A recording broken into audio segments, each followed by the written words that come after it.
What if the healthy habits you've followed your whole life are actually secretly sabotaging your health?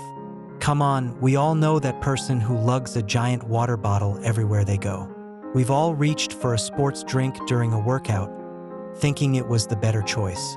But what if I told you that you absolutely can drink too much water, and that sports drinks are usually not your friend? Today, we are busting the health myths you've always taken as fact. Myths that might be doing you more harm than good. Let's start with the biggest one, the health rule we are all taught from day one. Drink more water. It's on posters, it's the first thing a doctor says for almost any ailment, and it's created a whole industry of those giant, time-stamped water bottles. But the advice this is all built on, it's a myth. And that myth is, you have to drink 8 8-ounce glasses of water every single day. Where did this super specific rule even come from? It sounds so official, it must be science, right? Nope. This all traces back to a 1945 recommendation from the US Food and Nutrition Board. They said a person needs about 2.5 liters of water a day. But here's the part of the sentence everyone conveniently forgot. Most of this quantity is contained in prepared foods. That's right. The original advice knew we get water from things that aren't just water. We get it from fruit, from vegetables, from soup, even from your morning coffee. That baked potato on your dinner plate is about 75% water. The reality is, your water needs are totally unique to you. It all depends on your age, how active you are, the climate you live in, and your overall health. Forcing yourself to chug 8 glasses might be completely pointless if you have a desk job in a cool office, while a roofer in the summer might need way more. The best advice? Just listen to your body. Your thirst is an amazing, evolution-tested signal that tells you when you need to drink, long before you're actually dehydrated. Now, it's true that for the elderly, young kids, or those with certain medical conditions, that thirst signal might not be as reliable, so they may need to be a little more mindful. For most of us, though, a quick glance at your pee is a great guide. If it's pale yellow, you're golden. If it's dark, it's time to drink up. This obsession with constant hydration leads us to a second, and honestly, a much scarier myth: you can't drink too much water. I know it sounds crazy. How can something so pure be dangerous? But the danger is very real. It's called hyponatremia or water intoxication, and there have been at least 14 confirmed deaths from it, many of them athletes just trying to do the right thing. Here's what's happening in your body. Your kidneys are masters of balance, working 24/7 to keep your electrolytes, especially sodium, at a perfect concentration. When you chug an insane amount of water really fast, more than your kidneys can even process, which is about 1 liter an hour, you start watering down the sodium in your blood. Picture your cells as tiny balloons. Normally, the saltiness inside and outside the balloon is the same. But when you flood the outside with plain water, osmosis kicks in. Water rushes into the cells to try and balance things out, causing them to swell up. This is bad anywhere in the body, leading to stuff like nausea, confusion, and muscle cramps. But when it happens in your brain, which is trapped inside your skull, it can be catastrophic, causing seizures, coma, and even death. And this isn't just a problem for ultramarathoners. A radio station contest back in 2007 tragically ended with a woman dying from water intoxication after she drank almost 2 gallons in just a few hours. It's a terrifying reminder that more isn't always better. Which brings us to our third hydration myth, the one the multi-billion-dollar beverage industry absolutely loves. Sports drinks are always better than water. We see our sports heroes sipping those neon-colored drinks, and the ads tell us we need to replace our electrolytes to perform our best. So we grab one for a 30-minute jog or a light gym session. For most of us, this is just a mistake. For the average person doing less than an hour of normal exercise, water is perfect. Sports drinks were designed for a very specific situation, helping endurance athletes who are going hard for more than an hour or sweating buckets in extreme heat. In those cases, yes, you are losing a lot of electrolytes and the carbs give you a quick energy boost. But if your workout isn't that intense, what are you really drinking? Sugar water. A single 20-ounce sports drink can pack over 30 grams of sugar. That's like eating a handful of cookies. Those extra sugars and calories can lead to weight gain and cavities, basically undoing all the good from your workout. Unless you're running a marathon or are sick with vomiting or diarrhea, you just don't need a sports drink. Stick with water. It's what your body wants without the sugary baggage. All right, let's move from our water bottle to our plate, where the myths are just as common and can be equally damaging. First up is a big one: carbs make you gain weight. Carbohydrates have been the bad guy for decades. We're told to cut bread, pasta, and potatoes if we want to be thin. This fear has launched 1,000 low-carb diets and turned an entire food group into public enemy number one. But the science is clear: carbs themselves don't make you fat. Eating too many calories makes you fat, and it doesn't matter if those calories come from carbs, protein, or fat. Your body needs carbs. They are its favorite and most efficient fuel source. Your body breaks them down into glucose, which powers everything from your brain to your muscles. The issue isn't the carbs themselves. It's the type and amount we're eating. There's a huge difference between complex carbs, the kind you find in whole grains, veggies, and beans, and simple carbs like in sugary sodas, white bread, and junk food. Complex carbs are full of fiber, which slows down digestion, keeps you full, and gives you a nice, steady stream of energy. Cutting these good carbs out of your diet can leave you feeling tired and missing out on key nutrients. Now let's tackle the myth that preys on our desire for a quick fix. You need to detox or cleanse your body. The marketing is so tempting. Special teas, juices, and diets promise to flush out toxins, reset your body, and wipe the slate clean. Here's the truth: you already own the most amazing detoxification system in the world. It's called your liver and your kidneys. These organs work around the clock, filtering your blood, neutralizing bad stuff, and getting rid of waste. They really don't need any help from a ridiculously expensive juice cleanse. Not only are these detoxes not based on science, they can actually be harmful. Many of them are incredibly low in calories, which can cause fatigue, dizziness, and muscle loss.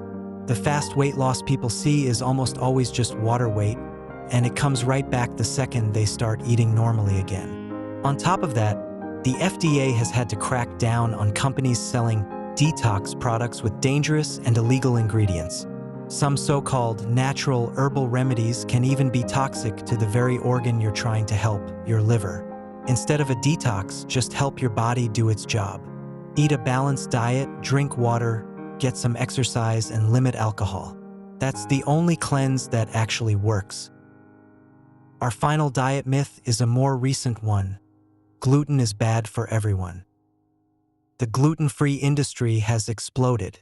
You see that label on everything now, creating this idea that gluten, a protein in wheat, barley, and rye, is just inherently unhealthy.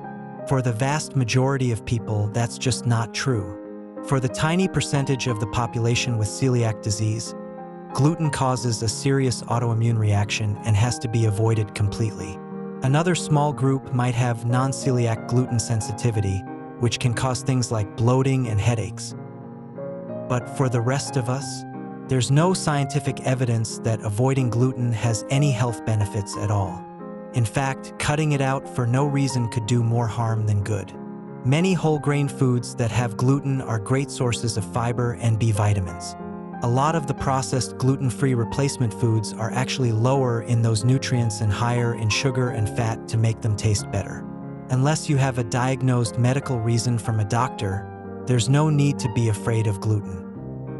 If this is making you rethink some of the things you've always just accepted as true, do me a favor and hit that subscribe button and turn on notifications.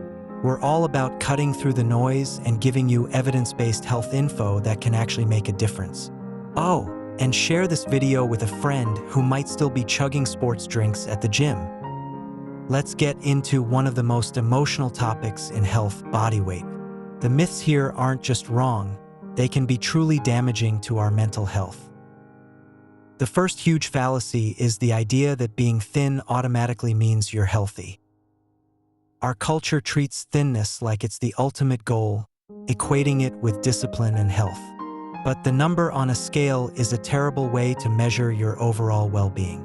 It is completely possible to be thin and very, very unhealthy. It's a condition sometimes called TOFI, or thin on the outside, fat on the inside. Someone can have a normal BMI but carry a lot of body fat and not much muscle, usually because of a poor diet and not enough exercise. This internal fat that wraps around your organs is the dangerous kind, and it increases the risk for the same diseases we associate with obesity, like heart disease and type 2 diabetes. On the flip side, it's absolutely possible for people in larger bodies to be metabolically healthy, with great blood pressure, cholesterol, and blood sugar levels, especially if they are active and eat well. Health isn't an outfit you wear. It's determined by a whole bunch of factors like your heart fitness, what you eat, your stress levels, and how you sleep, not just your size. Focusing on healthy habits instead of a number on the scale is a much better path to real wellness. This brings us to the next, and maybe the most destructive weight myth of all: obesity is just a failure of willpower. This idea is everywhere. It's what fuels judgment and the mistaken belief that if people with obesity would just eat less and move more, the problem would vanish. This mindset isn't just cruel, it's completely ignorant of the science. Obesity is a complex, chronic disease that's influenced by a tangled web of factors way outside of a person's control. Genetics play a huge part, accounting for up to 70% of a person's chances of developing obesity. Your DNA can affect your metabolism, your appetite hormones, and even where your body stores fat.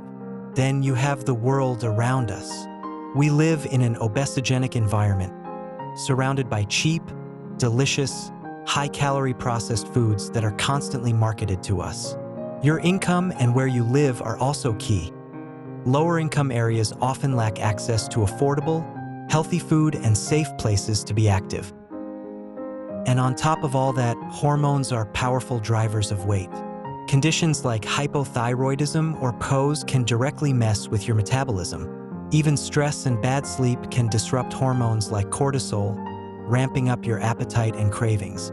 Boiling obesity down to a simple lack of self-control means ignoring the overwhelming biological, genetic, and environmental forces at play. Some myths get locked in when we're kids and we never think to question them. Let's wrap up with a couple of classics. First, sugar makes kids hyper. Every parent thinks they've seen this. You take your kid to a birthday party, they eat cake and drink soda, and suddenly it's pure chaos. The sugar must be the culprit, right? Well, dozens of high-quality scientific studies have looked into this, and they all found the same thing. There is no direct link between a kid eating sugar and them being hyperactive. So why does everyone believe this? It's a classic mix-up of correlation and causation. Think about what else is happening at a birthday party. Excitement, friends, games, a total break from the routine. It's the super stimulating environment, not the sugar, that has kids bouncing off the walls. One brilliant study even showed it's all in the parents' heads. Mothers were told their kids got a sugary drink when it was actually sugar-free. Those moms consistently rated their own kids as being more hyperactive. We see what we expect to see.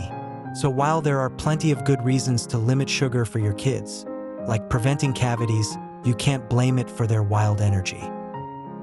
And finally, let's talk about that feel-good saying, laughter is the best medicine. We all love a good laugh, and there's no question it feels great. It can lower stress hormones and just make you feel happy. But is it the best medicine? Not a chance. This saying, while sweet, can make people dangerously downplay the importance of actual medical care. Laughter is a fantastic coping tool and part of a healthy life, but it can't set a broken bone. It can't cure an infection, and it can't manage a chronic disease like diabetes. The best medicine is, well, medicine and preventive care. Seeing a doctor for checkups, getting your screenings, staying up to date on vaccines, and managing any health problems with proven treatments. That's what really saves lives. A good laugh is wonderful for the soul, but it's no match for the life-saving power of modern science. The world is full of well-meaning health advice that's been passed down for generations. But as we've seen, a lot of that common sense is actually a myth that can be useless at best and harmful at worst. From how we hydrate to what we eat to how we think about our own bodies, it's so important to look past the headlines and ask, but what does the science actually say?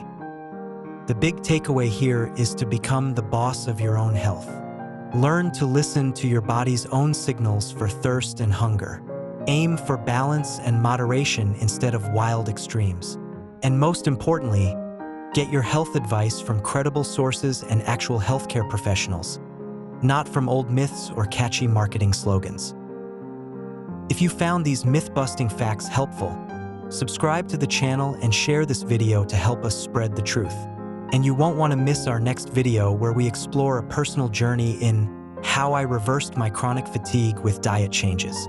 Stay curious and stay healthy.